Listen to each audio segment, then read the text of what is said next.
Okay, next card we're going to go with is that one. We have the next card be the Nine of Cups. Alright.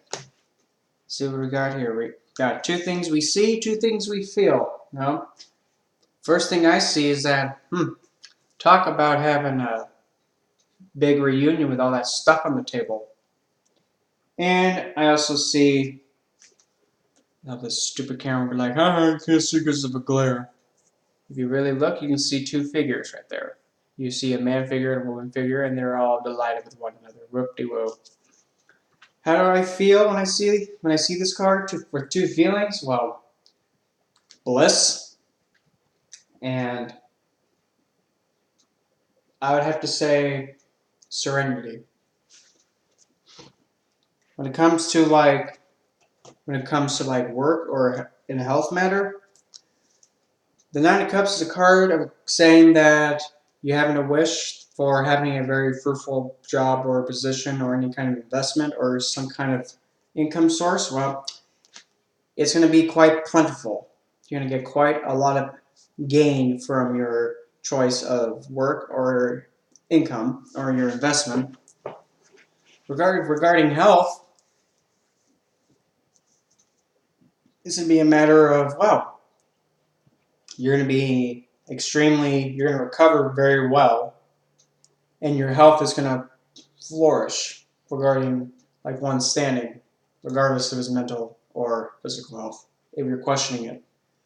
But also, with a warning with the health though, even though you may recover from a health situation, if you get this card, even though the Nine of Cups is a very good wish card, there's also the sign of, being overindulgent, along with being, what's that word? Gluttonous. Because you can intake a lot of what's on the table there.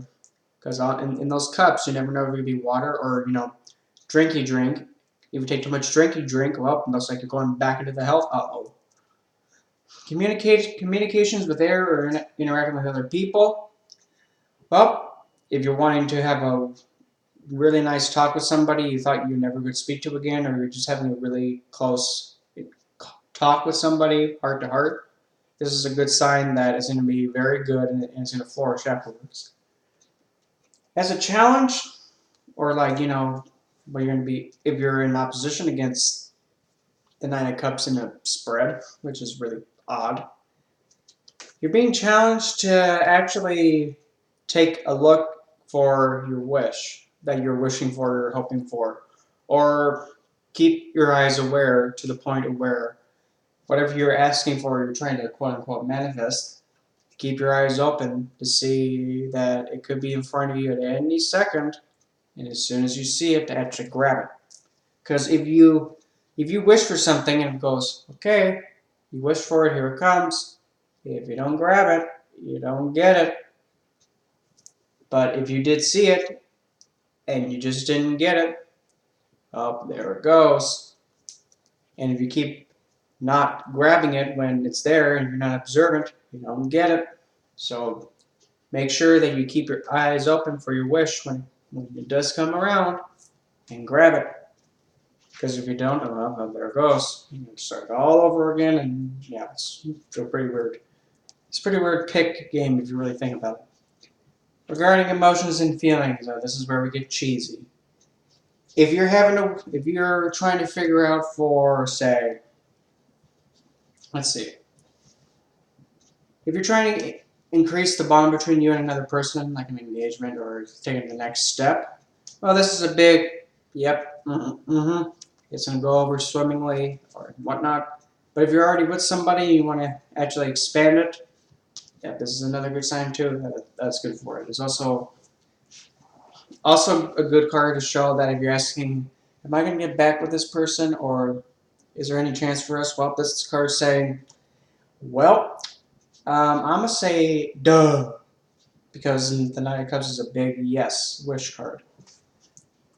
For the spiritual side and the astral, it's saying make sure that you're ready for all the gain or the abundance you're going to get. Make sure you're ready for it, and once you get it, that you don't overlook it and waste it. Because if you waste the abundance you got and not appreciate it and take good care of it, gone. And then you're going to be back all the way to square one. So make sure that you're prepared and that you're wise with whatever is coming towards you that you're wishing for. Because if you're not, it's gone. And then you go through the whole state again of saying, oh, I wish I had that. And then you had to go and grab it again.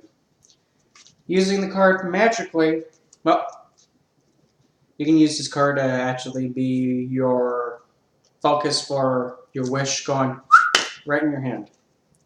You can also use it to, in a way, if you want to be like, I'm going to have my wish, and I'm going to have my wish. I don't care what's in the way. You can actually make a tarot spell and actually have this card be the tarot's response or the universe's response to be like, okay, fine, I'll say yes. There. If you really want to do that. I mean, I'm one of those people that think, well, if you want to do it like that, have at it. Your life, you decide what you want, and not my place to say you can't have what you want because that's your life, not mine. So that's one way you can use it. But if you want to be a little bit more baneful with this, oh, you definitely could be baneful with it by just reversing it. Oh my good lord. Say for an example, there's somebody who there's only one incident that I can really think of that I have to say, and I'm going to use this. Say for an example, somebody is taking your love interest away from you, and you really wanted to be with them. That person gets them. Well, if you want to be that cruel, put the Lover's card right down in front of them, or the Two of Cups, and then drop a reverse Nine of Cups on them. Uh-oh.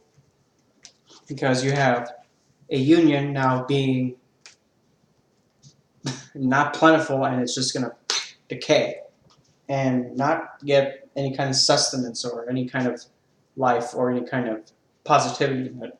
Instead, it's just going to become infected with drought and not getting any kind of nutrient. It's just going to die out and be no more. That's the Nine of Cups.